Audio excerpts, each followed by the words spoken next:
basic issue of what do I want to write about? What do I want to say?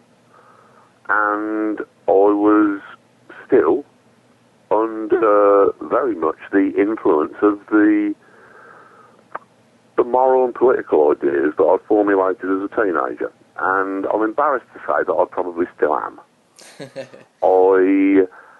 When I was a teenage boy, I came up with a ridiculous, poorly thought through fantasy image of the kind of figure that I might want to be when I was older. And horrifically, this seems to have come completely true down to the last detail. It's sort of, my agendas were set then. I like to think that they've become perhaps more sophisticated and more complex. But the basic morality and ethics was probably determined when I was 18 or 19. And so, with the arts lab, being as it was the 60s, it had been almost an imperative to not simply say something for the sake of saying it. There should be a moral or a political dimension to it, some dimension that was informative on an important level. So, at the time, I was doing a dopey strip about a delusional alcoholic who believed himself to be a private eye for the music papers. And I was doing a 5-panel gag strip about a talking cat for the local paper. But these still provided vehicles for me to occasionally say something. Surprisingly enough, the talking cat strip soon became it never paid very much, but it was one of my favourite projects in that it soon became a vehicle whereby I could respond incredibly quickly to anything that was in the news. I would be doing these strips on the morning of the deadline. So anything that had been in the news, I could get it into that week's strip. And I was allowed quite a lot of leeway after it became obvious that the readership actually quite liked the strip. So I started to introduce characters such as, I think during the Chernobyl leak incident, I introduced a character called Nikolai the Nonconformist Nuclear Death Cloud. So I was able to sort of make comments, not particularly shrewd or witty comments, but I was able to respond to things like the Falklands War, the Chernobyl incident, and various other political events from around the world. In the rock and roll strip, for the music paper, I was able to sort of get over some kind of jokey, radical political opinions. Nothing that I'd want to put too much weight upon, but the attempt was there. When I decided that I couldn't draw quickly or well enough to make a living as a cartoonist and moved to being a writer, I took the same sensibilities with me. I was writing short backup stories for 2000 AD, and I was learning my craft, but at the same time I still wanted to be able to make statements. And I remember one of the earliest stories that I was most pleased with was a thing called Grorks Bearing Gifts in 2000 AD, in which I have a bunch of raucous, vulgar aliens landing upon Earth and basically doing to us what the American settlers did to the Native Americans, conning us out of all of our land, destroying our way of life, and then ending up with us on reservations as a kind of tourist attraction.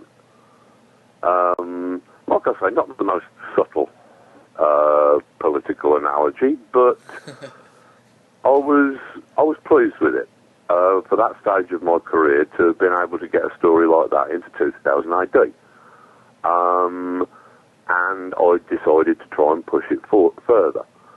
Now, at that time, I was limited by the fact that I was only trusted to do 5 or 6 page backup stories. I was trying to tell the most relevant stories that I could within that space, but there were still limitations.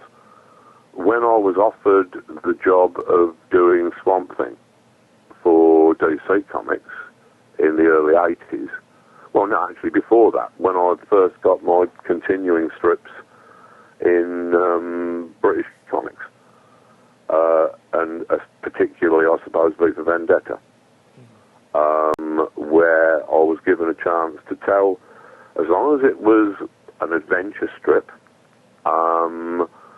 that hit all the right buttons for the adventure audience that it was aimed at, I was given the freedom to make it anything else that I wanted to.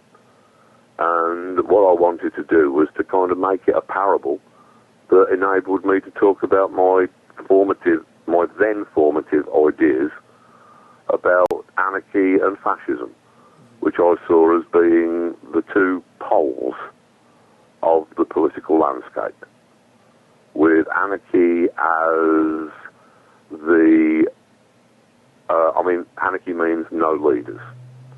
And as such, to me, that seems to imply that if you are not going to follow a leader, then that will require you becoming your own leader, which to me seems to imply taking responsibility for yourself and your thoughts and your actions, which, like I say, is, I believe, the first step to serious empowerment. Fascism, on the other hand, is a complete abdication of responsibility.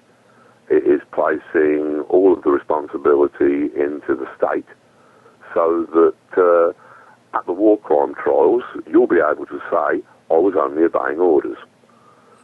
These, to me, seem to be the two poles of politics, fascism and anarchy.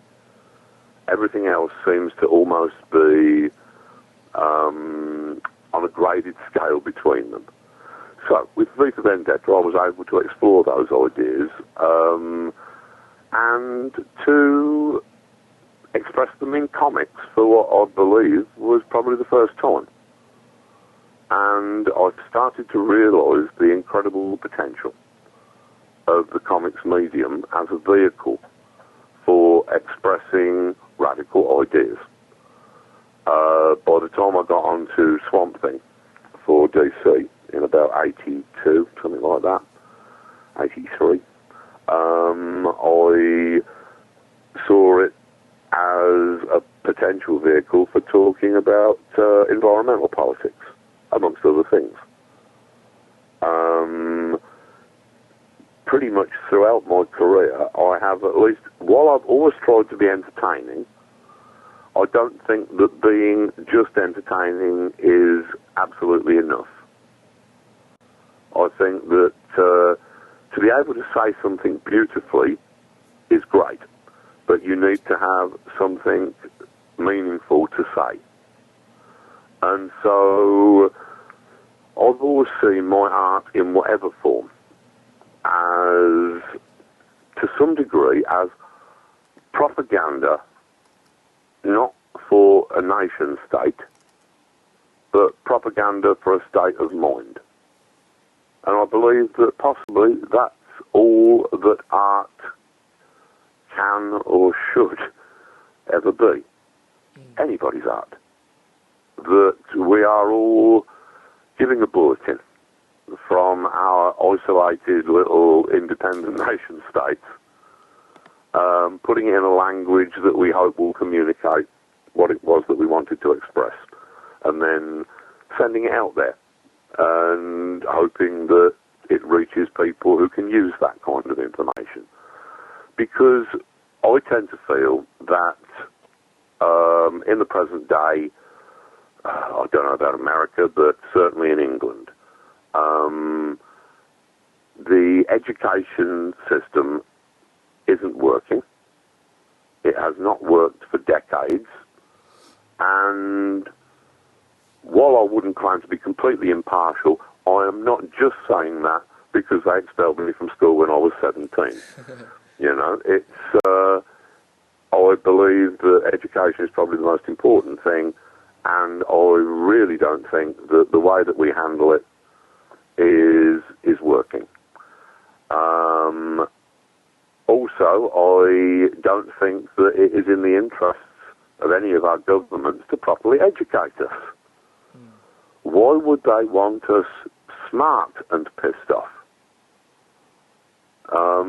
You know, sort of that doesn't really necessarily benefit them. I tend to believe that the onus is upon us to educate ourselves. That's certainly what I did after the truncation of my education. At the age of 17, I was pretty alienated from my school career at that point. But there were lots of things that I was interested in, so I just plugged into the local library system and let my brain absorb everything that it could. And I'm quite pleased with the way that my autodidact self-education has turned out. You know, like I say, on Friday I'm going to lecture at the University of Leicester. I mean, I would never go to a university or college, can't stand the places, but it does give me a certain amount of satisfaction to be able to go along and be the sort of person that educational institutions like to invite along to talk to their pupils. I find that kind of ironic, and yeah, it's quite a lot of fun. I enjoy doing it.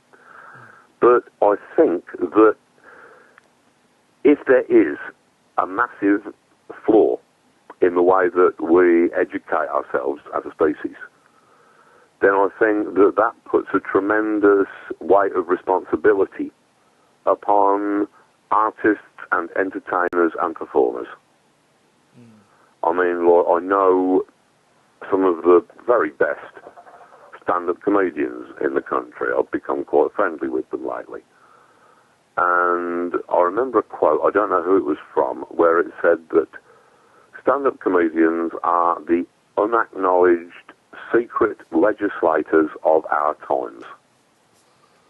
And I think that's a lovely quote, and there's some truth in it. The comedian, the fool, if you like, is allowed to say things that nobody else is allowed to say, and can criticise social institutions from the safety of his or her fool persona. It was like the way that jesters were always allowed to mock the king, you know. And I think that, yeah, there are a lot of comedians who are joining the struggle, you know. I mean, some of the performances that I've gone along to recently would include the ones that my friend, the comedian Robin Ince, has been putting on at the Bloomsbury Theatre in London around Christmas time. I think they've generally got a title like Christmas Carols for Godless Children. And they're for rationalists who are vehemently opposed to the creationist and intelligent design ideas that are creeping across the Atlantic. And so you'll get a mixture of scientists, comedians, and people like me, sort of occult snake worshippers who aren't really sure why they've been invited. But we seem to get on all right. And a lot of the comedy addresses political issues.